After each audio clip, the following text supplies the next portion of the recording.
I feel like Akash at a point he's like, क्यों आया मैं यहाँ podcast पे? अरे नहीं, I'll tell you, there's only one answer of mine that I remember from the predictions, and that's the only one I'm here for, actually. We'll talk about it when we get there.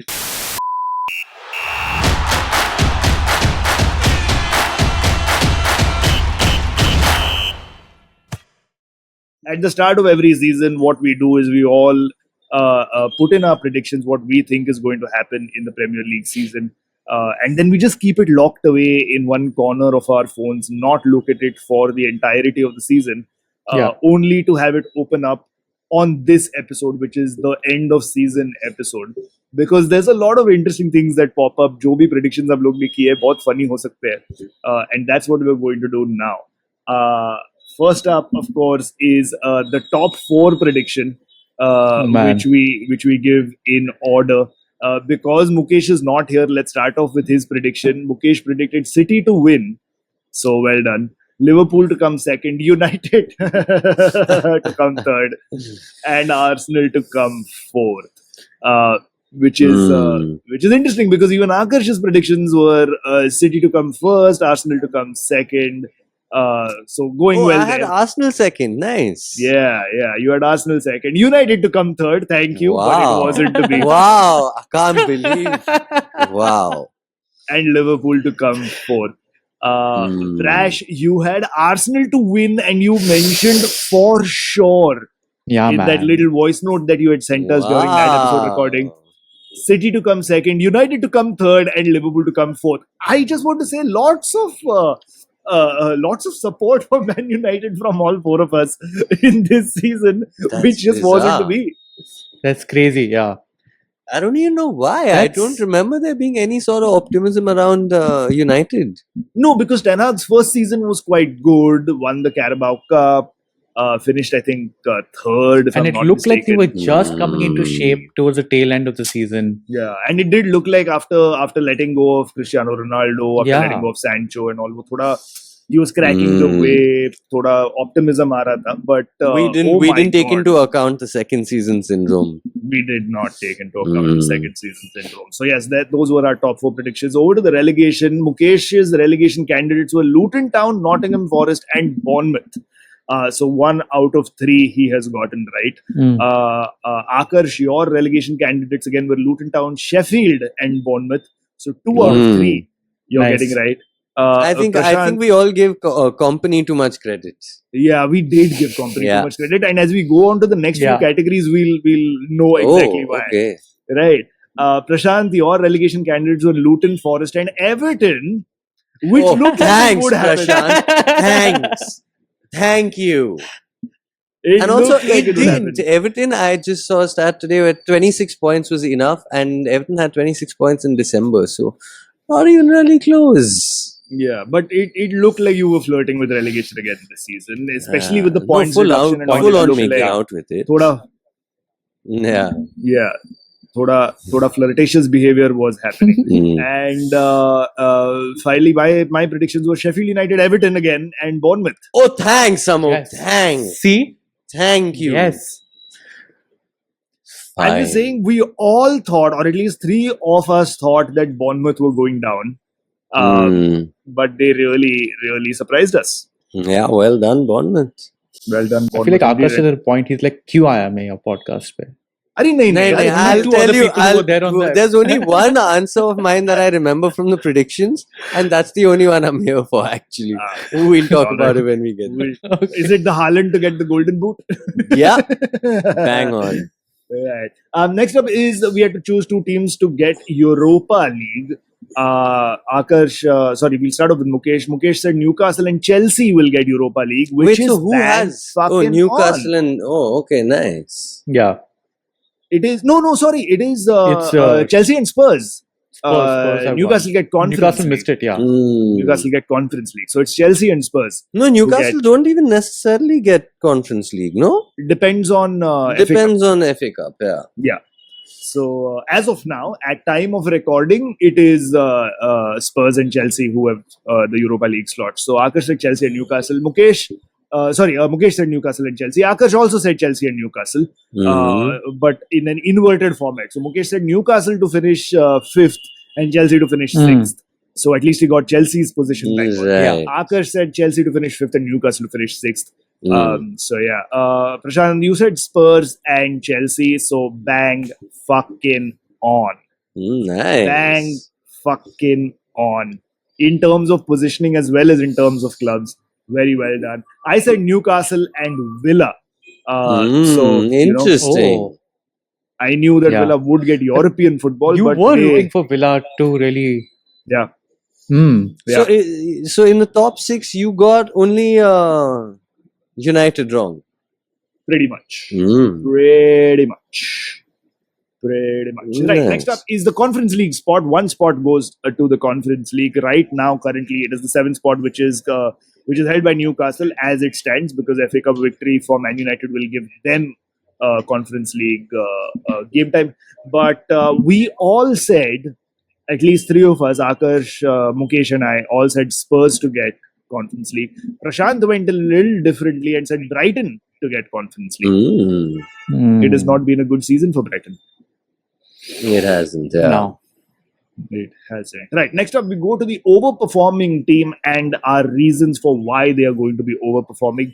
Mukesh said Burnley because of company, and there was a lot of optimism about how Burnley would play, because they really blitzed the championship last season. Coming back up, the way they came back up was fantastic. Right. Company changed the identity of Burnley, what we are known to seeing as the Sean Dyche Burnley, completely changed that. But it just wasn't going to sustain itself in the Premier League, or at least it didn't, even though Mukesh thought it would. Akash also said Burnley. You said Burnley with a caveat of they will finish mid-table 11th to 13th. Oh, wow. But you also added Brighton could also be equals for overperforming team because they'll go back to Europe. Really shat the bed there, didn't I? Yeah, completely shat the bed, did not get any of that right. Prashant said Palace will overperform. Which, I mean, I feel like there's an argument that they just performed. They just performed. But now here's the second half of the reason that you gave. You said they'll overperform because of Roy Hodgson. He will keep the ship stable and they will build from there. And in fact, that's exactly the opposite of what happened, because under Hodgson, they really regressed and they had to sack for Hodgson and get Oliver Glasner in, under whom Palace finally started playing well, including a 5-0 slapping of the aforementioned overperformers, Aston Villa, who I think we can call the overperformers of 100%. But I feel like Prashant should get some points, because 10th place finish for Crystal Palace is not bad at all, especially the way they started their season. They've been on a really, really good run of form towards the end, and I think 10th for Palace is definitely overperforming. I would love to give Prashant that trophy, but I haven't told you my prediction for overperforming team yet. It was Villa. I remember one of us going Villa. Yes. So my reason that I gave that was win Europe. What? Yeah. So, wait, did Villa play Conference League this time around? They did, yeah. No, they got to the they got to the semis and lost to, I think, Bayer Leverkusen. Yeah, probably. I think so. So they didn't win Europe, but they got a better European competition for next season. So I guess that evens itself out. And they did very well, I think. I'm just double checking, but I think they got to the semis. Yeah. Right. Good so I think I get the trophy for the overperforming team, because yes, Villa definitely fully. are the overperforming team this season. Let's go over to the underperforming team then. Mukesh started off by saying that the underperforming team for him this season would be Newcastle, because their hyper defensive football will die out. Is it fair to say that Newcastle have been an underperforming team this season, guys? Yeah, I would say so. I wouldn't say so, yeah. Would they? I feel like there's a lot of caveats to it, because they played Champions League this season, and that was always going to take a toll on their league form. But they played Champions League and they got didn't they finish bottom of their Champions League group? Yeah. But I mean, I'm just saying, from the point of view of this is a team that is not like much like Villa will face next season when they play Champions League. It's not a team that's it's used to playing Champions League. They don't have the squad depth for it, and they had a lot of injuries post that as well. So typically, this is always a pattern that we see, a team that goes into Europe for the first time in a long time. We saw that with Brighton as well. Their form in the league tends to suffer. Yeah, but Brighton got much further in the knockout stages, if I remember correctly. And Newcastle had 6 games early on, which were all terrible. They finished bottom. Yeah, but but at the same time, Newcastle were in a group with AC Milan, Borussia Dortmund, and PSG, I forgot. and they beat PSG. Okay, sorry. I just have to backtrack and fact check a little bit. Aston Villa did get to the Conference League semi-final, League. but they played Olympiacos and lost to them. Olympiacos. It was West Ham that lost to Leverkusen in the Europa. West Ham lost to Leverkusen. Yes, got confused with the claret and Yep, blue same of the shit. two teams. Yeah. Right.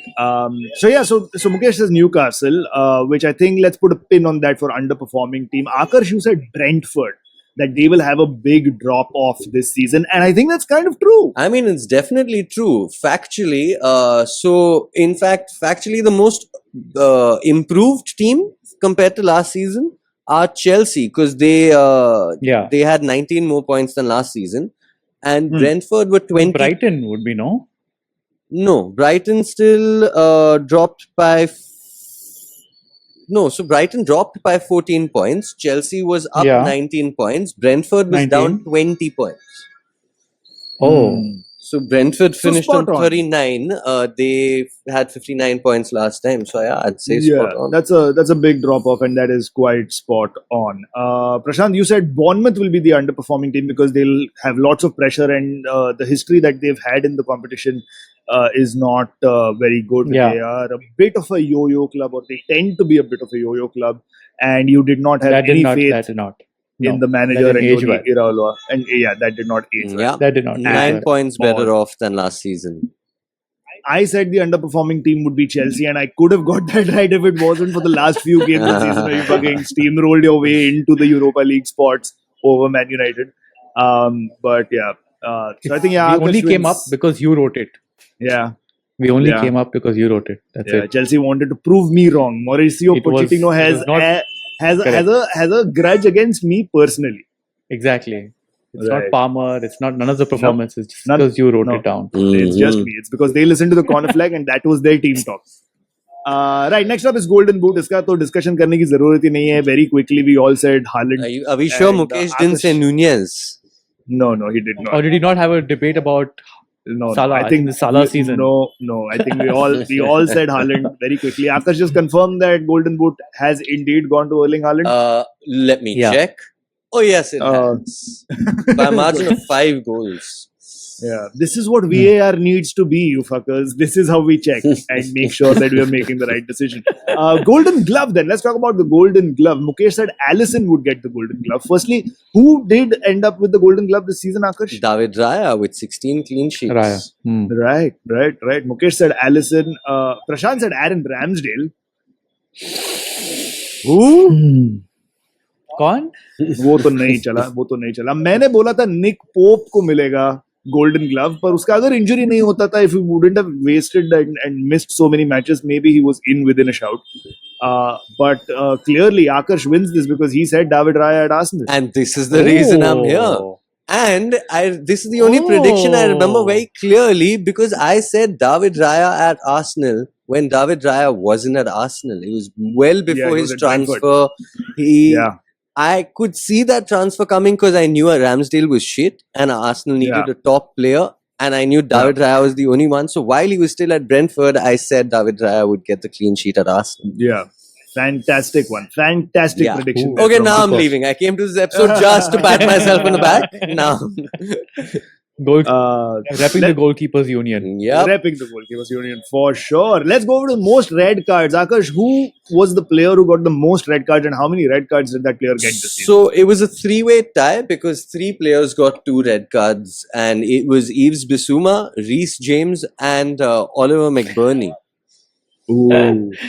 So now here's what's interesting about our predictions. We've got them all wrong. Of course. But we've got, all of us said whoever we predicted to get the most red cards, we said that they'd get 2 red cards. So we've got the number of red cards right. Okay. So in a way, I think that we can take this as a hollow victory. So there's that. Mukesh said Harry Maguire would get the 2 red cards for Man United. I am just going to check. I don't think he got a single red card. He didn't get a single red card. No. Akash, you said Lisandro Martinez would get 2 red cards for Man United. Don't think he got a single red card either. He did not get a single red card. I'm surprised I didn't say Ashley Young, to be honest. Yeah. Prashant, though, did go Everton and he said Doucouré would get 2 red cards. Again, I don't think he got a single red card. Yeah. And I said John Egan from Sheffield United would get 2 red cards because I thought they would be the kind of team and he would be the kind of player who would get sent off for them. But well, there are 3 or 4 Sheffield United players that got 1 red card each, but he isn't one of them. He isn't one of them. But Ollie McBurney from Sheffield did represent us in the highest red cards in the season, so I guess that is also a victory. Final category that we predicted was the first manager to get the sack. I feel like it was Paul Heckingbottom at Sheffield, right? Like he was the first manager this season to get sacked. It was Heckingbottom. I don't think it was Roy Hodgson or anything. Let me just confirm that. Paul Heckingbottom, 5th of December 2023. Right. So you got that right because you did like that Paul Heckingbottom would be the first to get the sack. Mukesh said it would be Roy Hodgson. Very smart. Yeah. Mukesh said it would be Roy Hodgson. Roy Hodgson followed out the door not soon after Paul Heckingbottom, so almost just missed it. But Prash and I both went for Andoni Iraola. Again, no faith in the manager at Bournemouth. And it has come to bite us back in the face. It came and bit Chelsea. It was the last fixture. Yeah. So mental stuff. But yes, there we go. Those were our predictions. Lots of correct ones, lots of really, really bad ones. But by and large, I think it was a good show. By and large, we didn't have any outrageous predictions that... I mean, United finishing 3rd, man. That's that was the most outrageous. That was the most outrageous.